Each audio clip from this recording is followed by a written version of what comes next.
Automobile যত ধরনের চায় না, 2 মিনিট পর অফ হয়ে যায় অটো চালু করার পরে, আবার নিজ থেকে চালু হয় না, আবার চালু করতে হয়। এই সমস্যার সমাধান করতেছি। শিবু হাতের বড়শিটা নিয়ে চলে আসতে যাবে, ঠিক তখনই তার মনে হলো পুকুরের এক পাশে জঙ্গল মতো জায়গাটা দিয়ে কে যেন সেদিকে এগিয়ে আসছে।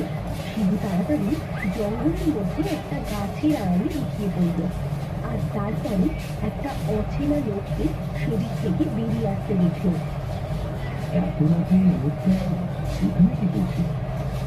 শিবু আরো কিছু দেখার জন্য অপেক্ষা করছিল, তবে তার আগেই লোকটা পুকুরের অন্য পাশে চলে গেল। অন্ধকারে ভালোভাবে